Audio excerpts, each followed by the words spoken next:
জাগছে মায়ের মনে,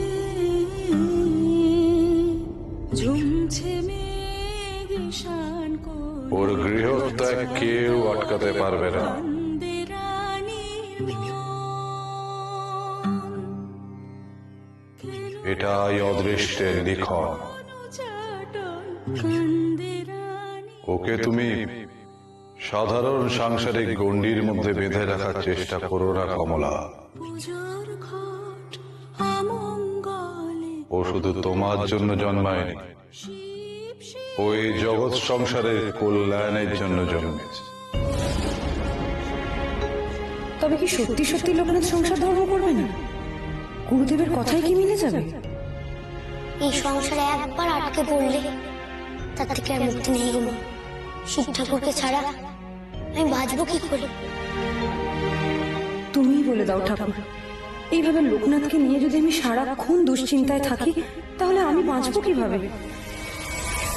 কি গো দিদি, তুমি আবার কি চিন্তা করতে বসলে বলো দেখিনি? চলো ভেতরে চলো, কত কাজ পড়ে আছে। হ্যাঁ চ। লোকনাথ, অনেক উল্টোপাল্টা চিন্তা করেছিস, এবার আয় দেখি তোকে স্নানটা করিয়ে দিই।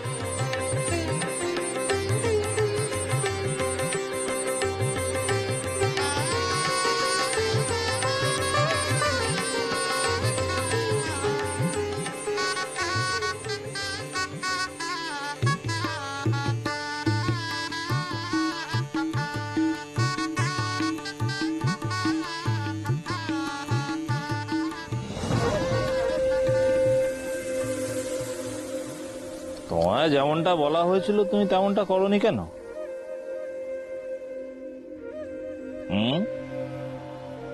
না, এখানে ফর্দে তো স্পষ্ট লেখা আছে কোন জিনিসটা কতটা আনতে হবে।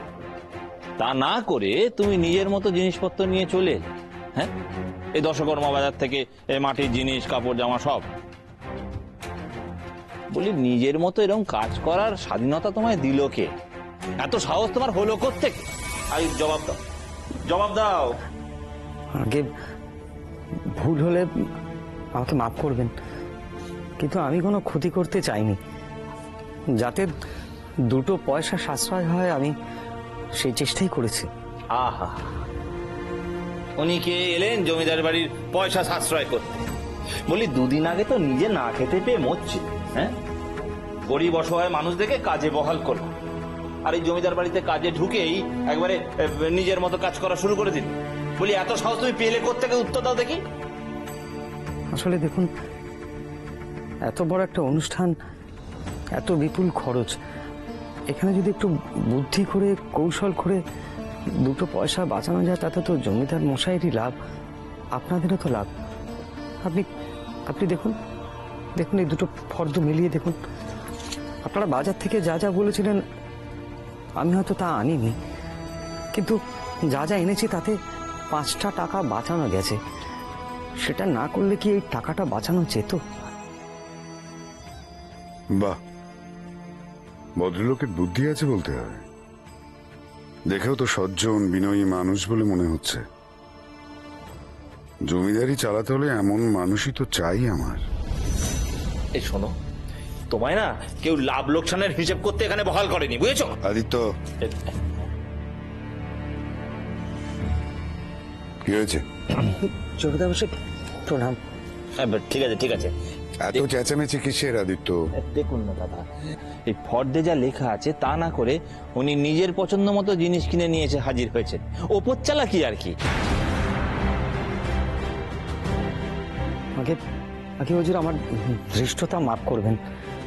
আপনারা যা যা বলেছেন আমি হয়তো তা আনতে পারিনি। আমি আমার মতো করে হয়তো এনেছি, তাতে কিন্তু দুটো পয়সা বেঁচেছে।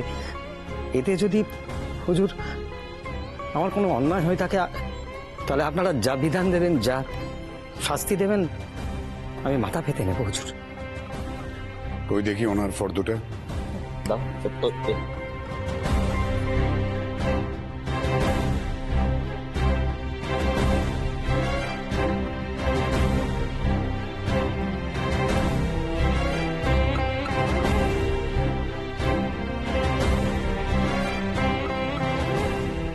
বাহ, বেশ। উনি তো দেখছি সবকিছু একেবারে মেপে মেপেই এনেছেন। এতে তো আমাদের সাশ্রয় তো হয়েছে দেখতে পাচ্ছি। দাদা আপনি আদিত্য, কিছু মনে করো না। একটা কথা বলি তোমাকে, তোমরা যদি এই সাশ্রয়ের ব্যাপারটা খেয়াল রাখতে তাহলে জমিদারি খরচার ওপরে অনেক আগেই রাশ টানা যেত আদিত্য। যাই হোক, আচ্ছা মহাশয়, আপনি কোথা থেকে আসছেন? আপনার নাম কি? না বলো, না বলো, না বলো। আগে আমার নাম আনন্দ হালদার।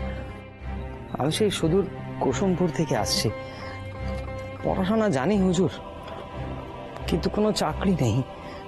কাজের অভাবে এদিক ওদিক ঘুরছি। যদি কোনো কাজের সংস্থান হয়। ঠিক আছে, ঠিক আছে। বাড়িতে আর কে কে আছে আপনার? বাড়িতে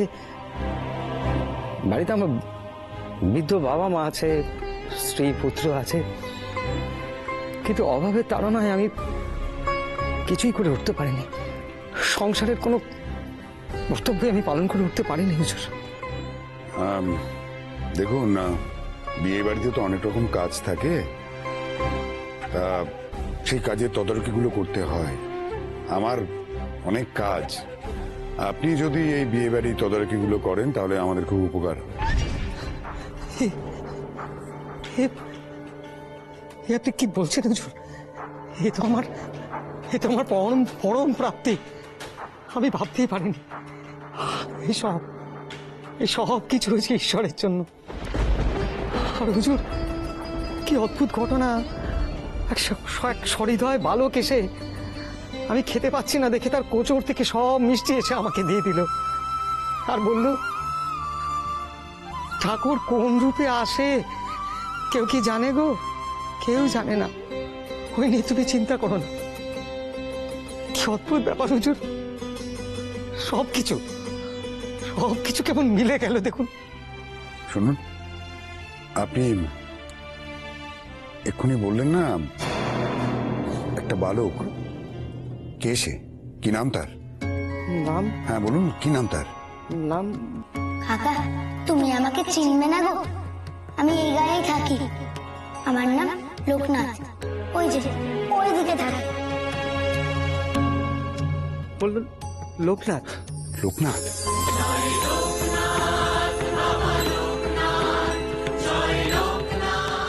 লোকনাথ? লোকনাথ আপনাকে এই কথাগুলো বলেছে?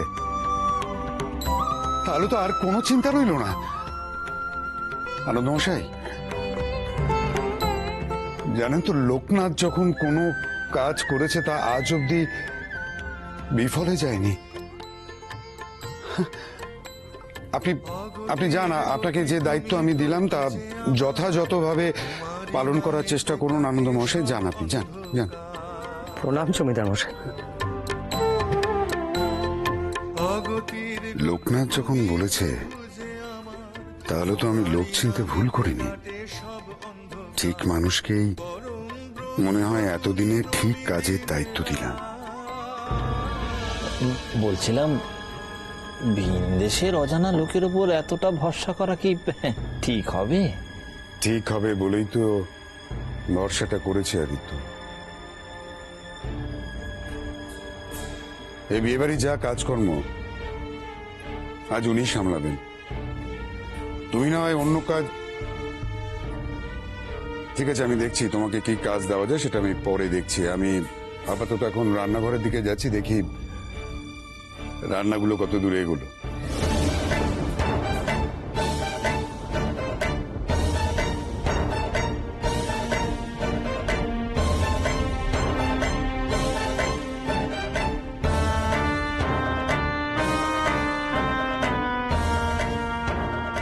তুমি দেখলে তোমার দাদার কাণ্ডটা? শুধু দেখিনি, সব শুনেছি। এইখানে ওই লোকনাথ আর লোকনাথ, এই লোকনাথের জন্য তো আমাদের সব শেষ হতে চলেছে। তুমি দেখো, আজ সন্ধ্যাবেলা দেখো, এর একটা হেস্তনেস্ত করেই আমি ছাড়বো। আবার কি করবে তুমি? দেখবে আমি আজকে কি করব। এত লোকের ভিড়, এত জোড়া চোখের মধ্যে, ধরো লোকনাথকে যদি কেউ কিছু খাইয়ে দেয় আর লোকনাথ অক্কা পায়, কেউ কিছু টের পাবে ভেবেছ? যদি অমৃতের বদলে লোকনাথকে কেউ বিষ দেয়, সেই খবর কেউ পাবে? আমিও দেখবো আজ লোকনাথকে কে কিভাবে বাঁচায়।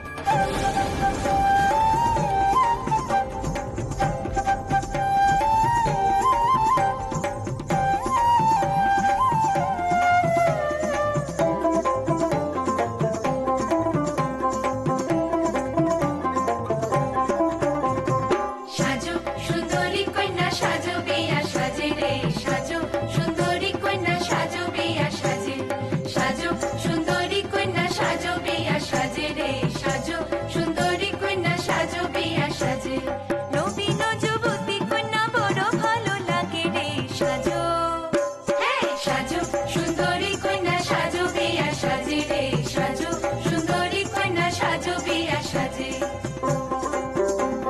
কালো কেশে নিম টগরের প্রদীপ তুলিয়া কালো কেশে নিম টগরের প্রদীপ তুলিয়া রঙ্গরাজ দেবতাতে স্বর্ণ আদল দিয়া রে সাজো হ্যাঁ সাজো সুন্দরী কন্যা সাজো বেয়া সাজে রে সাজো সুন্দরী কন্যা সাজো বেয়া সাজে নাকে ফিন্দে নোলক বেসর কানে ঝুমকা দুল নাকে ফিন্দে নোলক বেসর কানে ঝুমকা দুল দামন মিয়ায় দেখলে তোমায় হইব রে ব্যাকুল রে সাজো হ্যাঁ সাজো সুন্দরী কন্যা সাজো বেয়া সাজে রে সাজো সুন্দরী কন্যা সাজো বেয়া সাজে গলায় দোলাও চন্দ্রহার হাতে কাঙ্কন বালা গলায় দোলাও চন্দ্রহার হাতে কাঙ্কন বালা রূপবতীর রূপের ছটায় আন্ধার হয় উজালা রে সাজো হ্যাঁ সাজো সুন্দরী কন্যা সাজো বেয়া সাজে রে সাজো সুন্দরী কন্যা সাজো বেয়া সাজে নবীন যুবতী কন্যা বড় ভালো লাগে রে সাজো হ্যাঁ সাজো সুন্দরী কন্যা সাজো বেয়া সাজে রে সাজো সুন্দরী কন্যা সাজো বেয়া সাজে রে সাজো সুন্দরী কন্যা সাজো বেয়া সাজে সত্যি আমাদের অন্যকে কি সুন্দরী না লাগছে, তাই না সাবিত্রী? হ্যাঁ, ও যে আমাদের সবার সাক্ষাৎ অন্নপূর্ণা, ওকে ভালো লাগবে না? তোমরা আর নজর দিও না দেখি, এমনিতেই অনেক কাণ্ড করে মেয়েটা আজ আমার বিয়ের পিড়িতে বসবে। এই তোমাদের নজর লেগে না কোনো অলক্ষণে কাণ্ড ঘটে বসে। কি বলছো তুমি সাবিত্রী? আর কোনো কাণ্ড ঘটবে না, শুধু আমাদের অন্য এবার বিশ্বনাথের গিন্নি হবে। এই দেখো গো, কি সুন্দর টুকটুকে নিতকনে সাজিয়ে এনেছি। এখন একটা টুকটুকে বর পেলেই হয়। বর পাবে না কেন? নিদবর কে জানো তো? বরের ছোট ভাই গো, লোকনাথ। সত্যি মেয়ে, অমন বর যদি তোর কপালে জোটে, তোর জন্ম সার্থক হয়ে যাবে।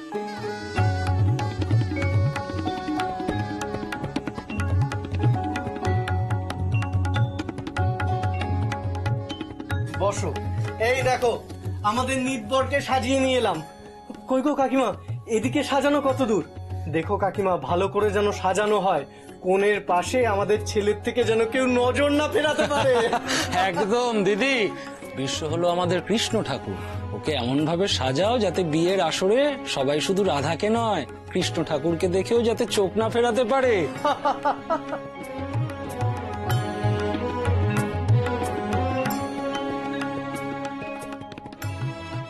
ঠিক বলেছ, রাধার পাশে কৃষ্ণ বসে থাকলে সবাই কি শুধু রাধাকেই দেখবে? কৃষ্ণ ঠাকুরের উপর থেকে কজন আর চোখ সরাতে পেরেছে বলো তো? তোকেও আজ খুব সুন্দর লাগছে ভাই। অন্যান্য দিন কেন যে এইভাবে ডাকাত সেজে ঘুরে বেড়াস কে জানে।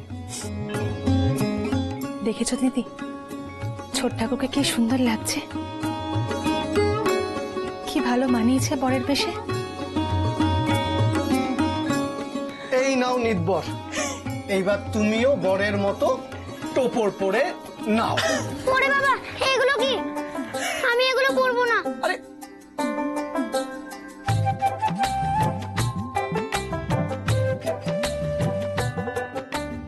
এই বোকা, নির্ভর হলে পড়তে হয় না টপর? শিগগির পর বলছি। পড়ো পড়ো।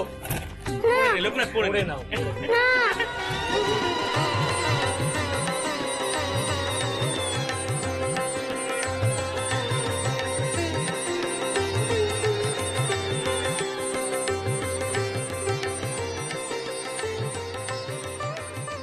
বড় বউ, বড় বউ, সব ঠিকঠাক আছে তো? মানে হ্যাঁ হ্যাঁ, কোনো সমস্যা নেই তো? সমস্যা মানে আপনি কি ছোটর কথা বলছেন? আপনি কেন ওকে নিয়ে এত ভাবছেন? ও সব ঠিক হয়ে যাবে, আমি সামলে নেব। আসলে আর বয়সটা কম তো ওর, তাই অল্পেতেই একটু রেগে যায়। একটু রেগে যায় মানে? কি বলছো কি তুমি বড় বউ? তুমি জানো ও কি বলেছে? সানাই বন্ধ করতে বলছে।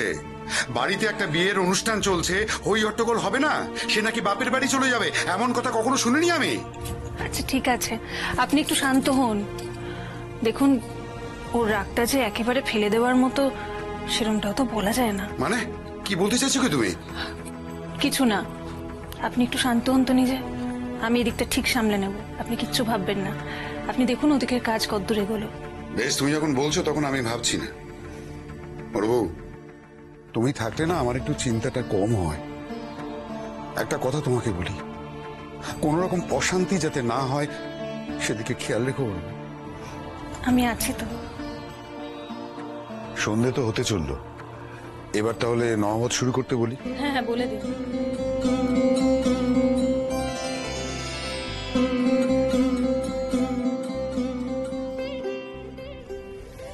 ছোট বউকে নিয়ে কথা হচ্ছিল বুঝি? সত্যি বাবা, ছোট বৌদিটা কেমন জানো, সব কথা একটুতেই রেগে যায়। এত রাগ নিয়ে থাকলে সংসারে কি শান্তি থাকে বলো? আর তাকে কেই বা এসব বোঝাবে? কোনো দরকার ছিল ঠাকুরজি? মানে তুমি এই সময় হঠাৎ আমার ঘরে? আর বলো না বড় বৌদি, সোমটার খুব শরীর খারাপ গো, ঠান্ডা লেগেছে। তাই দাদার ওষুধের বাক্সে দেখতে এলাম, যদি ওষুধ টষুধ থাকে। সে কি, বাড়িতে বিয়ে আর এই সময় ছেলেটা ঠান্ডা লাগিয়ে বসলো? আরে ওমা বড় বৌদি, তুমি এত সব গয়না শ্যাকরাকে দিয়ে গড়ালে বুঝি? না ঠাকুরজি, এগুলো শুধু পালিশ করাতে দিয়েছিলাম, এগুলো আগে থেকে আমার ছিল। কি বলো গো বড় বৌদি, কে না কে অপরের মেয়ে, তার বিয়েতে তুমি সব এত গয়না দিয়ে দিচ্ছ? পরের মেয়ে মানে? ঠাকুরজি, এই গায়ের প্রত্যেকজন প্রজাদের আমরা নিজেদের লোক মনে করি। তোমার দাদা তো অবশ্যই তাই মনে করেন। আর আমার এই কটা গয়না দিয়ে যদি একজনের বিয়ে দেওয়া যায়, সে তো খুব ভালো কথা ঠাকুরজি। এমন সুযোগ কজন পায় বলো তো? হ্যাঁ, সে তো বলতে বড় বৌদি, তোমারই তো সৌভাগ্য। তুমি যা পুণ্যের কাজ করছো, কজন আর পারে বলো? পাপ কি পুণ্য অত বুঝি না ঠাকুরজি। মানুষ হয়ে যদি মানুষের পাশেই না দাঁড়াতে পারি, তাহলে আর কি হলো? আর তোমার দাদাও যে এই কথাটাই মনে করেন, সেটা নিশ্চয়ই আলাদা করে তোমায় মনে করিয়ে দিতে হবে না?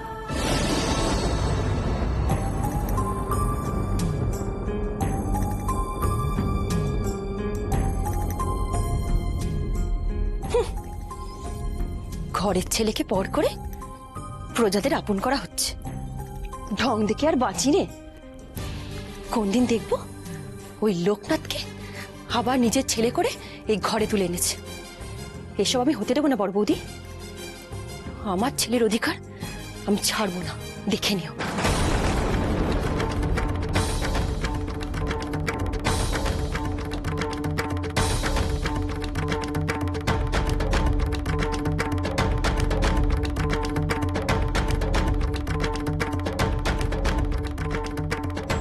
এই তো